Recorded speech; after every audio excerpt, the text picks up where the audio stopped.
And take a deeper breath in and out. You may feel some vibration, some sensation in the body. That's completely natural.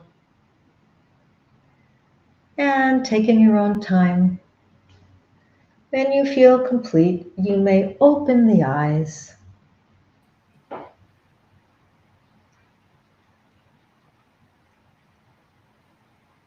Thank you so much, Ron, for an amazing session. As always, it feels very different before and after you do the chanting, right? Oh, absolutely. I didn't want to open my eyes. Yeah, exactly. You want to just sit quiet and maybe go into a sleep meditation, if you can say so.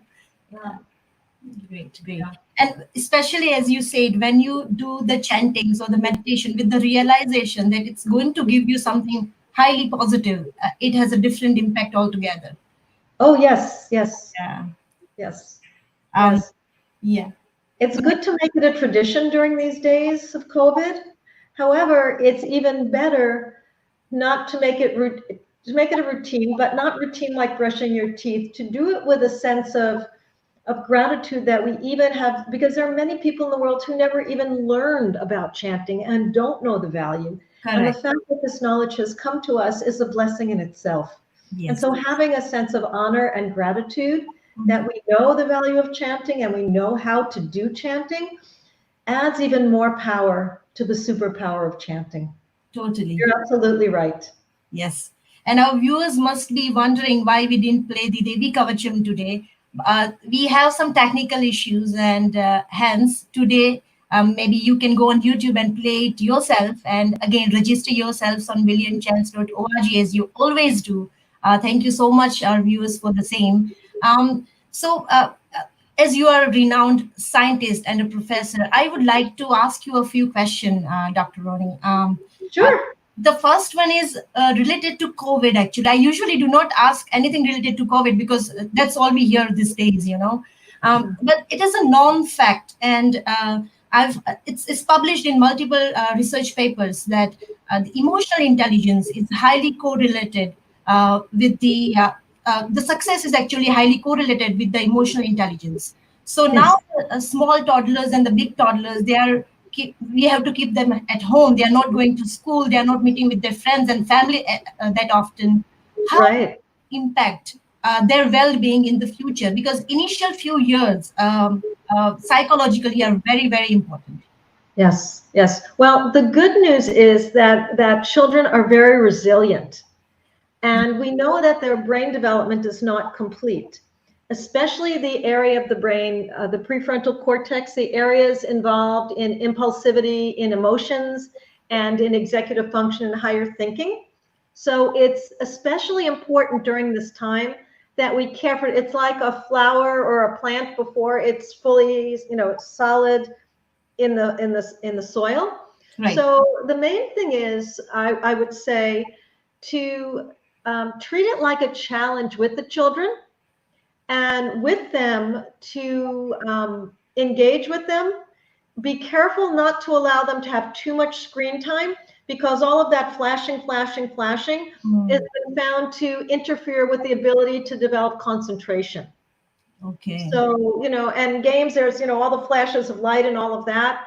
And especially late at night, because the blue light that comes off of these devices actually stimulates the pineal gland, which sits right back here. And so it makes it more difficult to go into the deeper stages of sleep, has been found, all of that blue light. So you want to limit their blue light exposure and all that flashing exposure. And I would say, challenge them, do something different with them, which really helps brain development. There's three things. Number one, get them to move the body, because a Mhm. lot of that stress and that energy is dissipated, is discharged through physical movement. If you see, I live on the water. There's a lake right behind my house, which I don't know if you probably can't see it. Oh, yes. But I've noticed the ducks in the lake, when they have an argument, then they do this, and then they're calm again. And so throughout nature, we see that an intense burst of physical activity allows for a discharge of anxiety and cortisol and all of those things that negatively impact the brain and the body and the spirit of everybody, including children. So even if you're practicing the guitar, have them dance while you're practicing the guitar, or do some kind of competition, running from the front of the house to the back of the house, or up and down the stairs, or something. Number one, to be physical with them. Number two, keep reassuring them that they are safe and that you are watching over them. Because just knowing that they don't have to take care of themselves, that there's a higher power, and most developing children, even adolescents, although they won't admit it, they see the parents as a security blanket between them and the divine. Okay. So make sure that you make them feel secure and you reassure them. And number three, give gratitude. Think of all of the things that are so wonderful that maybe you haven't noticed before. Like for me, I've been living in the same place for 27 years. And I started taking walks behind my condo around the lake, because there's no paths and you're really not supposed to walk on the grass. But when I walk on the grass, I felt like I was in a park. I was in a completely different place.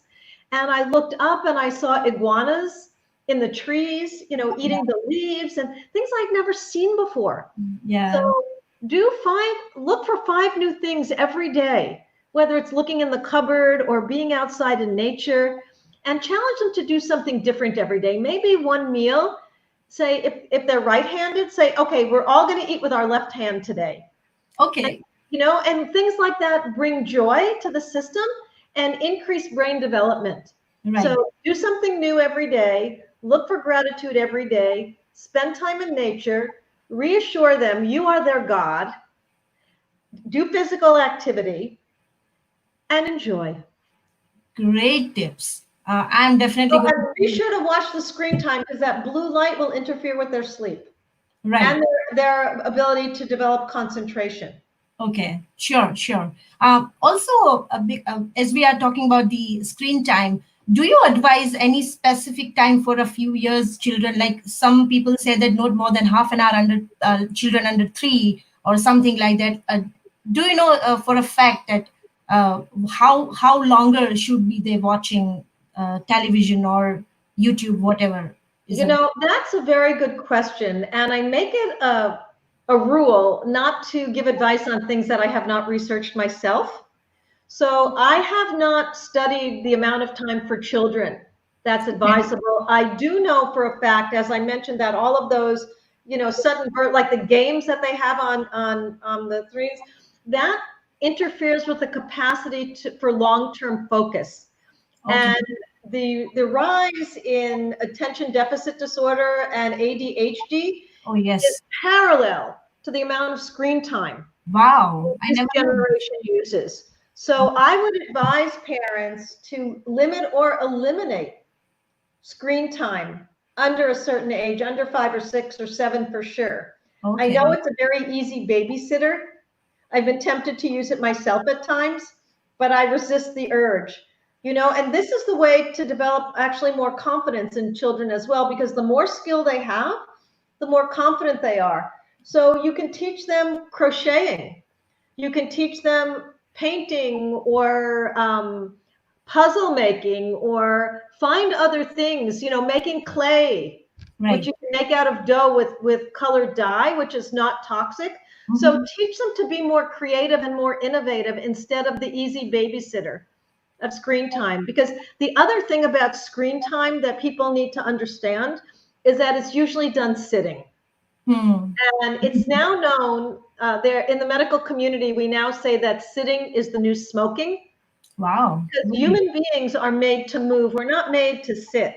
In fact, the lymphatic, just one thing, the lymphatic pumps for the entire lymph system of the body, which is important for the immune system, are in the soles of our feet. So if we're sitting all the time and we're not walking, our lymph system is not being drained properly. It's not functioning ideally. So make sure your kids are moving rather than sitting and, playing these games, because really some of them I think are like so strange, like SpongeBob, like watching a show about a talking sponge. So it's like, I know, right. So So that's what let's do I better. think. I Let's mean, we do all better. did well. We didn't have screens growing up. Well, maybe you did, but I didn't. Yeah, I remember, as far as I remember, I just used to have like maybe an hour a week. Jungle Book was my favorite, so that's it. I don't remember much about it. So Yeah, yes, I agree. Spend more time in nature. Maybe let them help you in the kitchen. You shared some great tips. Thank you. my Um, pleasure. if you We're allow, all in this together. yes, of course. I still have one question that is coming from my friend right now, if you don't mind. Sure. So she's asking, why does it take too much determination and discipline to do the right thing? Should not it be an easy thing? Huh. Well, there's two things. Number one, with the right attitude, when we understand the value of something, it's easier to do it. And so you can make a game for yourself. You can reward yourself, because if I were to tell you that the thing that is hardest for you to do, if you did it every day for 6 months, I would give you $10 million. Would you do it? Yeah, I'm sure you would. So yeah. part of it is allow yourself to have a reward, and Okay, also know that it is that laying down a new habit requires energy. Okay? It's not, because there are grooves, there are patterns in the brain where the brain cells connect with each other that make it effortless to do the same old thing. Even if we know it doesn't serve us, it requires less energy to follow an old pattern. And we are built as a species to conserve energy. So we are, in one sense, we have to use our human intelligence, because humans are the only ones who lay down new habits, really, you know? And so what we need to do, and other animals, like teaching a rat to go through a maze, if the reward is big enough, he'll learn a new habit. So just like that, if we give ourselves a big enough reward at the end, right. that, number one, will help us lay down a new habit. And number two, just recognizing that it takes energy will also help with that. Now, the other thing is that there is a myth that if you do something every day for 40 days, that it becomes a habit. And that's not true. Oh, The really? human brain requires more time. You may know this as a biologist. Yeah. It takes more than 6 weeks to lay down, Yes. 40 days to lay down a new habit. It takes on the average 9 weeks. So 9 times 7 is 63 days Wow. I to didn't know this establish exactly, but new brain patterns where right. something becomes second nature. In fact, one of my favorite quotes is that a habit becomes hard to establish until it's too hard to break. Wow. It becomes a critical point where all of a sudden it's locked into the brain Right. and it becomes our habit. So just know that you're just like everybody else, and treat yourself, honor yourself. I deserve to lay down this new habit. I am worth putting in this energy. And the other thing is, don't beat yourself up if you miss a day. For Just sure. don't beat yourself up, because that negatively reinforces the habit. Correct. I see. So, yeah. Yeah. So, and congratulations for wanting to lay down new habits and do things that are good for you. Congratulations. Not everybody has that determination. So pat yourself on the back. Yep. Totally. Yeah. Awesome. Awesome. I'll try to inculcate these tips on myself as well. And yes, respecting yourself should be the first, Yes. foremost thing before Yes. doing anything. Yeah. Great. Thank you so much, Professor, for today's session. It was, My pleasure. yeah, and we expect you to come again someday when we hit some milestone and we can have a chat again with you someday. Sounds wonderful. Yes, sure. Thank you Have so a much. blessed day, everybody. Thank you. Thank you. And we'll see you tomorrow, all our viewers. Thank you. Very good. Bye for now. Bye bye. Take care.